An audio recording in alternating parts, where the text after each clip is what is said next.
এখন এক শ্রেণীর ব্যক্তি সোশ্যাল মিডিয়ায় আদা জল খেয়ে কোমর বেঁধে নেমেছে যে নবীর প্রশংসাকে কিভাবে খাটো করা যায়, নবীর প্রশংসাকে কিভাবে নিচু করা যায়। আচ্ছা বলুন, যার প্রশংসা, যার সম্মান, যার মর্যাদা মহান আল্লাহ উঁচু করে দেন, তার প্রশংসাকে কোন মানব জাতির দ্বারাই নিচু করা সম্ভব হবে?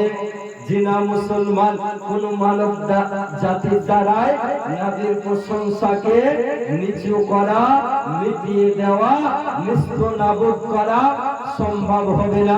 আপনাকে এখন কোন মোল্লা, কোন মুন্সি, কোন ডক্টর, কোন আজহারি, কোন মাদানি যদি আপনাকে বলে, অনেক ব্যক্তি রয়েছে এরা বলে যে মৃত্যু ব্যক্তির কবরে কিছুই পৌঁছায় না, তাদের পিতামাতা দুনিয়া থেকে যদি চলে যায়, তাদের পিতামাতার কবরে ইসালে সওয়াব না পৌঁছাতে পারে।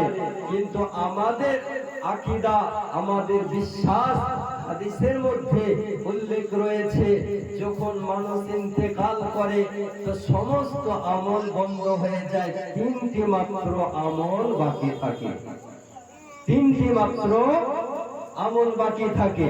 মহান আল্লাহ যত বড় গুনাহগার হোক না কেন, তো ফেরেশতা বলে আল্লাহ পরওয়ারদিগারে আলম ওই মজলিসে অনেক বড় বড় গুনাহগার ব্যক্তি ছিল, অনেক বড় বড় শিয়াকার ব্যক্তি ছিল, অনেক বড় বড় বদকার ব্যক্তি ছিল। ওই মজলিসের মধ্যে অনেক ব্যক্তি বেনামাজি ছিল, অনেক ব্যক্তি চুগলখোর ছিল, অনেক ব্যক্তি গীবতকারী ছিল।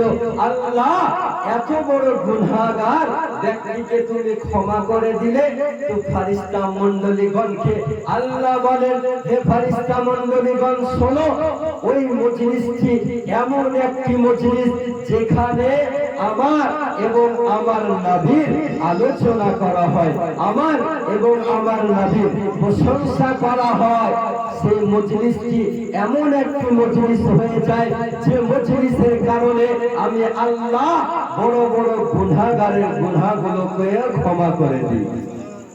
আচ্ছা বলেন, যে নবীর যেখানে প্রশংসা হয়, নবীর আলোচনা হয়, সেখানে বড় বড় গুনাহগারের গুনাহ আল্লাহ ক্ষমা করে দেন। কার ওসিলায়ে? নবীর ওসিলায়ে। তাহলে বলুন, ওই নবীর প্রশংসা আপনাকে আমাকে করতে হবে না হবে না? একটু জোরে বলেন। নবীর প্রশংসা আপনাকে আমাকে করতে হবে। রব্বুল আলামিন বলেন, ওয়ারফানা লাকা যিকরাক, হাবিব আপনার শান ও শওকতকে আমি সমুন্নত করে দিয়েছি, উঁচু করে দিয়েছি। কত উঁচু করেছে এটা আল্লাহ বলেন না। আমি একটু বিস্তারিত বলতে চাই যে নবীর প্রশংসা আজকে কোথা থেকে মিটাবে? আপনি যদি আযানে দেখেন নবীর প্রশংসা, নামাজে যদি দেখেন নবীর প্রশংসা, ইকামতে যদি দেখেন নবীর প্রশংসা, আজকে হজে যদি দেখেন নবীর প্রশংসা, আজকে বুখারীতে যদি দেখেন নবীর প্রশংসা, মুসলিমে যদি দেখেন নবীর প্রশংসা, ইবনে মাজাতে যদি দেখেন নবীর প্রশংসা, নাসাইতে যদি দেখেন নবীর প্রশংসা, তিরমিজিতে যদি দেখেন নবীর প্রশংসা, আজকে আসমানে যদি দেখেন নবীর প্রশংসা, জমিনে যদি দেখেন নবীর প্রশংসা, মসজিদে যদি দেখেন নবীর প্রশংসা, মাদ্রাসায় যদি দেখেন নবীর প্রশংসা, লৌহে কালামে যদি দেখেন নবীর প্রশংসা, এক কথায় কসম খোদার, খোদার নিকটে যদি দেখেন তো নবীর প্রশংসা। তাহলে ওই নবীর প্রশংসাকে নিচু করা সম্ভব হবে না। আজকে যদি কোনো মোল্লা কোনো মুন্সি নবীর প্রশংসাকে মিটিয়ে দিতে চায় তাহলে সর্বপ্রথম কোরআনকে মিটিয়ে দিতে হবে। আজকে যদি নবীর প্রশংসাকে মিটাতে চায় হাদিসকে মিটিয়ে দিতে হবে। আজকে নবীর প্রশংসাকে যদি মিটাতে হয় বুখারীকে মিটিয়ে দিতে হবে। নবীর প্রশংসাকে যদি মিটাতে হয় নাসাঈকে মিটিয়ে দিতে হবে। নবীর প্রশংসাকে যদি মিটাতে হয় ইবনে মাজাহকে মিটিয়ে দিতে হবে। নবীর প্রশংসাকে যদি মিটাতে হয় হাদিস গ্রন্থকে মিটিয়ে দিতে হবে। আজকে যদি নবীর প্রশংসাকে মিটাতে হয় মাদ্রাসা মসজিদকে মিটিয়ে দিতে হবে। আজকে যদি নবীর প্রশংসাকে মিটাতে হয় তাহলে আরশে আজিমকে মিটাতে হবে। এক কথায় নবীর প্রশংসাকে যদি মিটাতে চায় তাহলে খোদাকে মিটিয়ে দিতে হবে। আর খোদাকে মিটানো কোন মানব জাতির দ্বারাই সম্ভব নয়। এই কারণে আমার আলা হযরত বলতেছেন मिट गए मिटते हैं मिट जाएंगे आधा तेरा मिट गए मिटते हैं मिट जाएंगे आधा तेरा ना मिटा है ना मिटेगा कभी चर्चा तेरा। আজকে কিছু মানুষ ওই নবীকে আমাদের মতো বলে আখ্যায়িত করতেছে। আমাদের মতো মানুষ আপনাদের মতো মানুষ ওই নবীর সম্মান কেমন করতে হবে তো এরা বলতেছে যে বড় ভাইয়ের যেমন সম্মান করতে হয় বড় ভাইয়ের যেমন সম্মান করতে হয় এতটুকু সম্মান নবীর। নাউজুবিল্লাহ বলে যে ব্যক্তি নবীর সম্মানকে নবীর ইজ্জতকে নবীর ইহতিরামকে বড় ভাইয়ের মতো মনে করে তাহলে ভাবতে হবে ও মুসলমান নয়, মুসলমান থেকে বেরিয়ে গিয়েছে। আপনাকে আমি বলতে চাই ইসলাম জগতের প্রথম খলিফা হযরত আবু বকর সিদ্দিক নবীকে আমার মতো বলেননি। ইসলাম জগতের দ্বিতীয় খলিফা উসমানে গনি উমরে ফারুক নবীকে আমার মতো বলেননি। ইসলাম জগতের তৃতীয় খলিফা উসমানে গনি নবীকে আমার মতো বলেননি।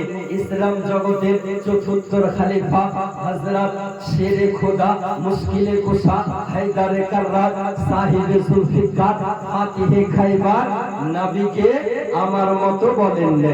ইসলাম জগতের পঞ্চম খলিফা ইমামে হাসান নবীকে আমার মতো বলেননি। ইমামে হুসাইন নবীকে আমার মতো বলেননি। সাহাবীগণ নবীকে আমার মতো বলেননি। তাবেঈনগণ নবীকে আমার মতো বলেননি। সালফে সালিহিনগণ নবীকে আমার মতো বলেননি। ইমামে আযম নবীকে আমার মতো বলেননি। ইমামে শাফি নবীকে আমার মতো বলেননি। ইমামে মালিক নবীকে আমার মতো বলেননি। ইমামে আহমদ বিন হাম্বল নবীকে আমার মতো বলেননি। যত সাহাবাগণ রয়েছে ইমামগণ রয়েছে নবীকে আমার মতো কেউ বলে আখ্যায়িত করেনি। কিন্তু এই 1400 শতাব্দীর মহামূর্খ আজকে নবীকে আমার মতো বলে আখ্যায়িত করতেছে যে নবীকে আবু জাহেল আমার মতো বলেছিল, আবু লাহাব নবীকে আমার মতো বলেছিল। তাহলে বলুন মুসলমান যারা নবীকে আমার মতো বলে তারা কাদের দলের লোক? আবু জাহেলের দলের লোক, আবু লাহাবের দলের লোক, উতবা শুয়াইবা দলের লোক। আবু বকর সিদ্দিকের দলের লোক হতে পারে না, উসমানে গনির পক্ষের লোক হতে পারে না। যারা বেধর্মী নবীকে আমার মতো বলে আখ্যায়িত করেছে তাদের দলের লোক। তাহলে ভাবতে হবে যে কাফেরের পক্ষ কাফের নিতে পারে আর মুসলমানের পক্ষ মুসলমান নিতে পারে। এক যে ভয়ানক কবর আপনার আমার জন্য অপেক্ষা করতেছে। আজকে আপনারা আমরা জানি যে প্রতিদিন কারো না কারো ইন্তেকাল হতেছে, কিন্তু কবর দেখে আমরা ভয় করি না, করি গো? হাফিজ শামসুদ্দিন আলাইহি রহমাহ আল কাবাইর কিতাবটির মধ্যে একটি হাদিস আনায়ন করতেছেন। আপনাদের আমাদেরকে কবরে যেতে হবে, হবে না? হবে না? কবর একটা ভয়ানক জায়গা। আপনারা আমরা শুনেছি যে কবর, কিন্তু কবরের যে আযাব, কবরের যে শাস্তি হাদিসের মধ্যে উল্লেখ রয়েছে, যদি পৃথিবীর মানুষ একবার কবরের একটি শাস্তিকে দর্শন করে তো কসম খোদার কিয়ামতের সকাল পর্যন্ত ওই ব্যক্তির মুখে হাসি আসবে। সুবহানাল্লাহ বলবেন না? এত ভয়ানক শাস্তি, ভয়ানক আযাব। আপনারা আমরা জানি যে যখন মৃত্যু ব্যক্তিকে কবরে রেখে দেওয়া হয় তো তার নিকটে আর কিছুই থাকে না, থাকে নাফসি নাফসির আলাম হয়। মুনকার নাকির যখন মৃত্যু ব্যক্তিকে জিজ্ঞাসা করে মার রব্বুকা, তোমার আল্লাহ কে, তোমার রব কে? যদি ভালো বান্দা হয়, নেককার বান্দা হয়, তাহলে বলবে যে আমার রব আল্লাহ। তখন তাকে জিজ্ঞাসা করা হবে মা দিনুকা, তোমার দিন কি ছিল, তোমার ধর্ম কি ছিল? আজকে আমরা ধর্ম থেকে এত দ্রুত বলতে পারবো না নামাজ 5 ওয়াক্তে কত রাকাত ফরজ হয়, পারবো? অনেক দ্রুত। আর আমাদের ঘরে যুবকেরা বেশি দ্রুত ভাবে, যখন বয়স হবে, বৃদ্ধ হয়ে যাব, তখন নামাজ পড়তে যাব। তখন যদি বলা হয় চাচা সূরা ফাতিহা পড়েন, তো বলবে পড়িনি গো। এরকম গ্রামগঞ্জে অনেক দেখা যায়, যখন সূরা ফাতিহা পড়ার জায়গায় সূরা ফিল পড়ে বসে। এক সূরা পড়ার পর অন্য সূরা পড়তে হয়, যখন মনে না থাকে তখন আমাদের ঘরের চাচারা নামাজে যায় নাকি গো? আমাদের হাদিসের মধ্যে রয়েছে যখন একজন যুবক সত্য দিল থেকে আল্লাহর দরবারে তওবা করে তো মাশরিক থেকে নিয়ে মাগরিব পর্যন্ত কবরস্থানের গুনাহগুলোকে ক্ষমা করে দেওয়া হয়। একজন যুবক, একজন তরুণ যখন আল্লাহর দরবারে সত্য দিলে তওবা করে, আপনাকে আমি বলি যখন মৃত্যু ব্যক্তিকে রেখে দেওয়া হয় কবরে, নাফসি নাফসির আলাম হবে, জিজ্ঞাসা করা হবে।